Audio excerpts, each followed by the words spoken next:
diskarte, magkaroon ng kotse, makakuha ng marami na babae. Kailan to mangyayari?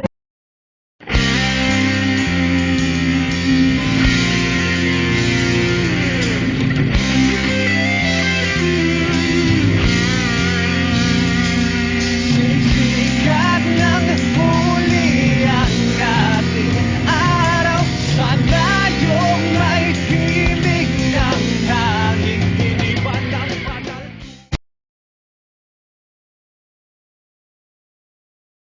Musical instrument na gabang. Gabang? Ako. Ang gabang ay para bang nasaan nyo ng marimba. May dalawang klase ng gabang na pinakalaganap dyan sa kanlurang Mindanao. Yung gabang ng mga tausog na nakalapag yung mga pira-pirasong kawayan na yan ang mga nota. Maabot ng mga 18 sa isang malabangkang resonator, ika nga, o tuntungan. Yung isa naman, meron ding tuntungan ganun pero lilima lang, yun ang yakan. Yung isa sa tausog, yung isa sa yakan. Bamboo marimba dahil nga ang itong marimbang ito ay gawa sa kawayan at saka or bamboo xylophone kung minsan ang tawag, dahil nga imbes na metal yung pinakanota na ibang haba depende sa baba o taas ng tunog ay kawayan, kawayan ang ginagamit. Paano po kahit anong kawayan lang po ba to? Paano po yung proseso ng Hindi ako paggawa? sigurado kung anong variety ng kawayan ang ginagamit. Hindi rin ako sigurado sa proseso. Pero kahit nakaraniwang kawayan naman kung gagawa ka halimbawa ng iba-ibang haba at ilalagay mo sa isang malabangkang tuntungan na yan din ng resonator, parang pinakakatawan niya, may tono naman yan Mas malutong nga lang kung talagang gagayahin mo yung proseso ginagawa ng mga yakan at saka ang tausog. Okay. Sir, saan po kaya posibleng nanggaling yung gabang na to? Original Filipino musical instrument ba to o from other Southeast Asia? Hindi ko alam, maaaring nanggaling, well, parang aspeto rin ng maraming aspeto ng kultura yan Apo. Maaaring north to south dahil na ang trade winds ay pababa from the north to the south yan. Maaaring galing sa atin na into sa banda yan. O maaaring dahil nga sa mahabang panahon ang ating mga ninuno naman talagang seafarers ang mga yan maaaring nagpapalitan dito sa mismong Timog Silangang Asya. So, mahirap sabihin kung yun. saan eksakto ang pinanggalingan. Nakakasiguro tayo na likha sa kawayan yan, therefore galing dito sa Southeast Asia. Yan. Sa kultura po, ano pong kahalagahan ng gabang sa kultura ng mga tausog sa yakan? Pangkaraniwan, entertainment instrument yan. Sa mga salo-salo, aliwan, katuwaan ng mga informal, halos hindi ginagamit in formal occasions Okay. na parang ritual, mga yan. Halos hindi ginagamit, para bang nagkukumpura ng mga tao at I don't think it has a high ritual value as far as I can tell from these two groups. So ano po, yung po kasi di ba marami pong mga musical instruments din, yung parang sa gamelan po. Ano po yung pag magsasabi na gabang yung tunog na to, ano po yung particular na tunog? Meron po bang distinct na tunog na magkikilala dun sa gabang from other musical instruments? Well, we can describe the sound as xylophonic. Okay. Pero kahoy, pero bamboo. So malutong ang tunog. Kung compare mo, kung metal iba yung ting ng metal sa kahoy May tunog ang kahoy, tunog kahoy yung isa, tunog metal yung isa. Importante na yung agwat ng mga tunog ay nasa yung katanggap-tanggap na agwat ng mga tunog, depende sa kultura yan. Halimbawa, yung tinatawag na tuning ng mga ano yan, ng iba ng yakan, iba sa tausog. Magkaiba po. Iba. Okay. Masasabi po ba natin na magre-represent to sa kultura with respect din sa musika ng mga Pilipino, yung gabang? Yeah, among other things, kailangan natin tanggapin yan na isa sa mga pangkalahatang angking pamana ng ating kultura. Hindi nga lang masyadong kilala ng karamihan ngayon dahil may kakulangan ng kontak at sa pagkilala sa mga katutubo. Pero dapat kilalanin natin na isa sa mga simbolo ng kultura. Bagamat buhay na buhay pa rin ito sa mga Tausug, Yakan at iba pang grupo sa Mindanao. Hanggang sa kasalukuyan po ba yun? Hanggang sa kasalukuyan, buhay pa naman yan eh. Oo. So, patuloy na ginagamit. Kung ikaw ay Pilipino, tanggapin mo yan na bahagi na rin iyong pamana kahit na wala kang direct experience. Karamihan nito ay bahagi ng iyong imagined community. In other words, imagined cultural artifact ito, artistic material. Imagine dahil kung karaniwang Pilipino ka, dito ka sa UP naman, hindi mo naman ginagamit talaga. Pero sa iyong kamalayan, alam mo na meron yan at saka bahagi ng iyong kamayan na pagtanggap ng mga instrumentong yan.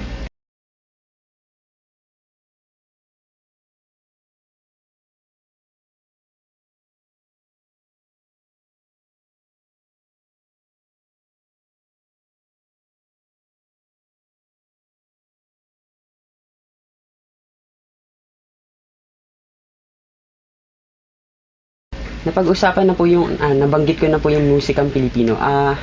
Ano po yung musikang Pilipino para sa inyo?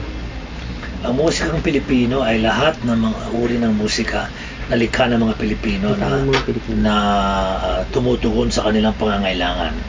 Sa makatuwid, ang musikang Pilipino ay mayaman dahil ito'y magsasagisag sa isang daang grupong etnolinguistiko at saka 300 dialekto sa loob ng 70 mga pulong.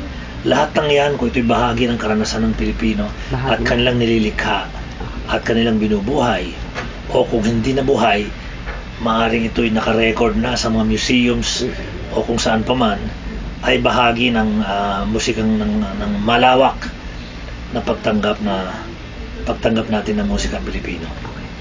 Yung po, doon nga po sa pagkasama ng musikang Pilipino sa karanasan, kasi po di ba yung OPM, parang may narinig po ako na original Filipino lyrics po dapat siya kasi yung tunog niya po raw ay westernized. Ano po masasabi niyo Well, doon? that may be a little unfair. Kahit na westernized ang tunog, the composition itself is Filipino. Halimbawa, yung mga composition ng Apo, yung Kaibigan, o yung ganyan, batang-bata ka pa, the form may be Western, but if you compose by Western form, that's a Filipino composition. That's a Filipino creative expression. Hindi naman nangangahulugan dahil Western ito, hindi na Filipino. Anong gagawin mo?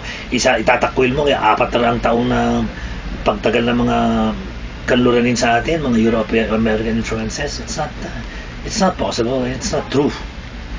Cannot be. So, pero masasabi natin original Filipino music, original Philippine music, dahil original composition, yun lang naman ibig sabihin, produced and created by Filipinos. So, whatever the form. Ngayon, yung mga form siguro, maaring masyadong nakakahawig ng ganito at ganyan. Pero ang pinag-uusapan natin ay kung nilikha ng Pilipino o hindi. Kung nilikha ng Pilipino yan, the original, the Filipino composition.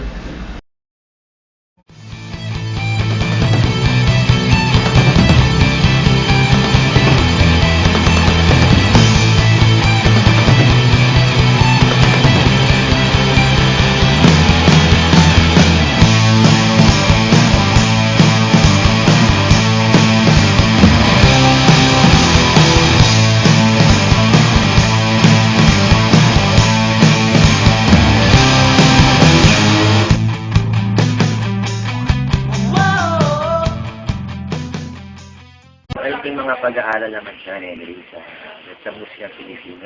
Essentially, pinakatatandaan ko yung konsepto ng Pinoy rock nga siya. Medyo yung 1970s, 60s, 70s, meron bilang sagutan sa dominasyon ng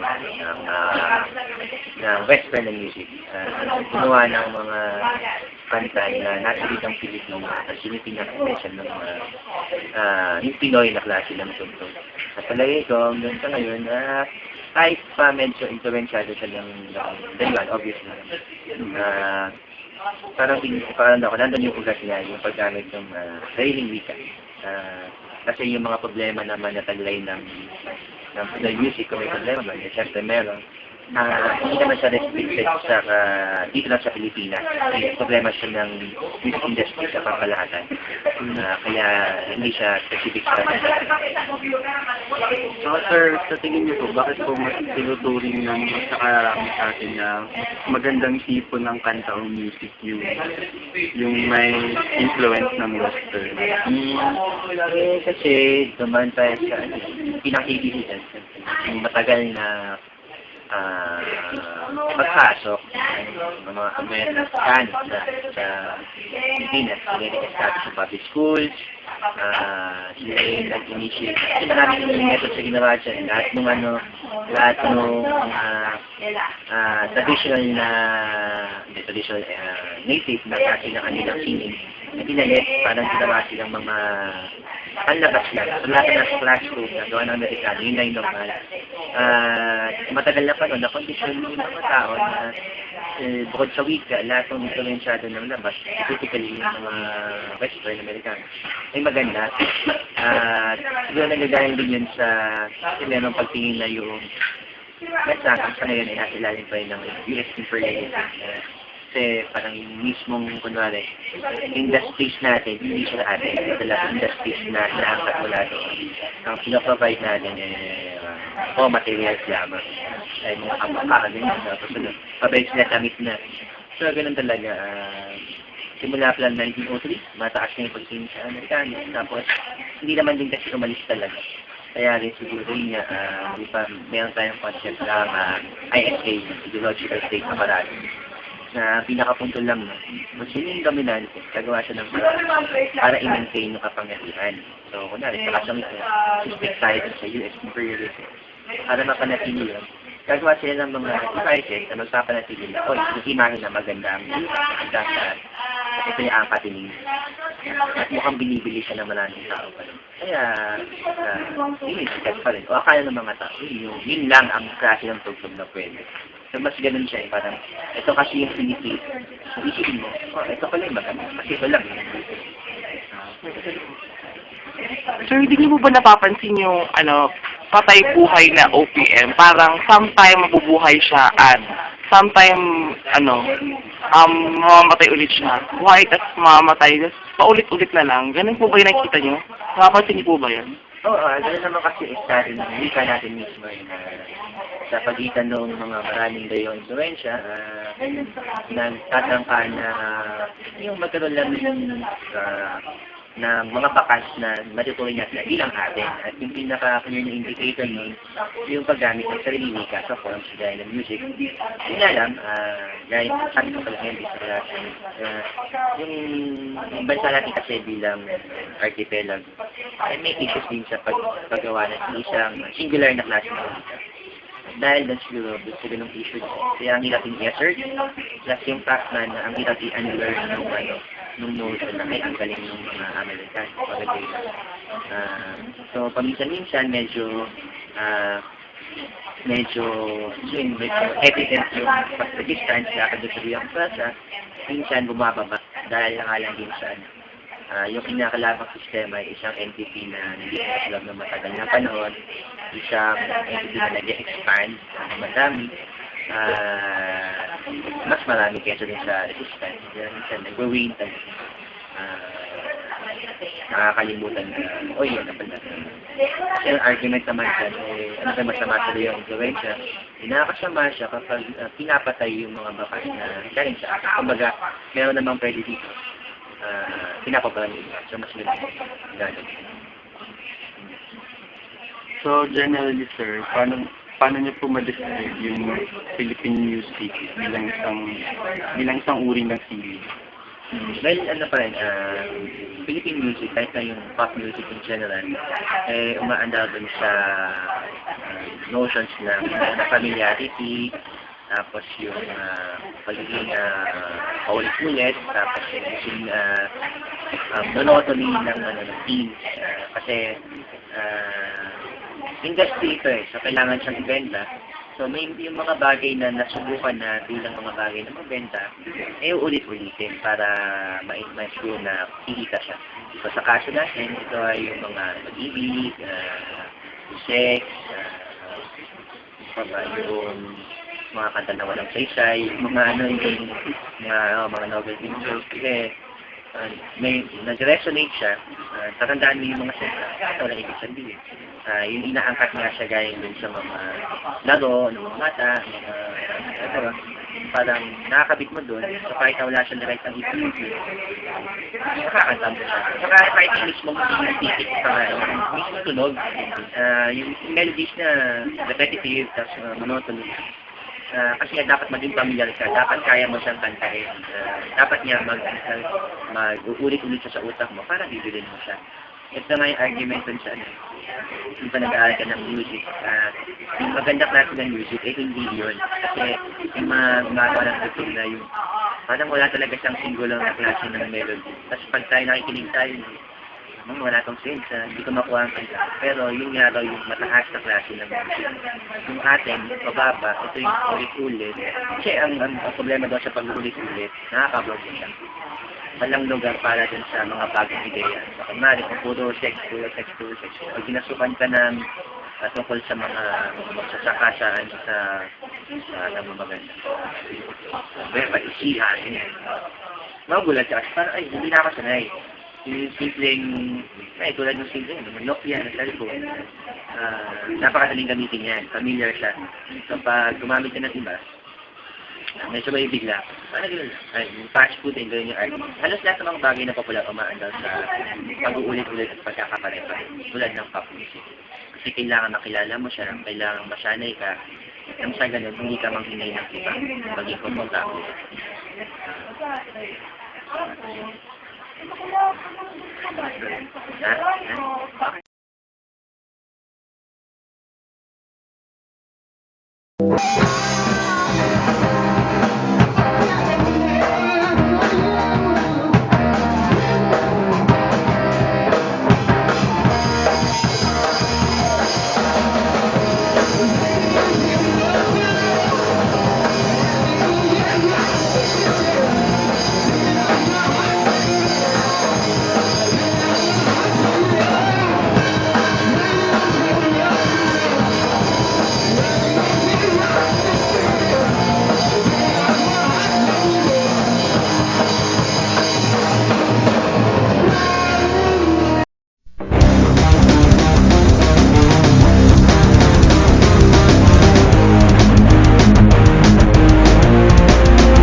Magandang gabi.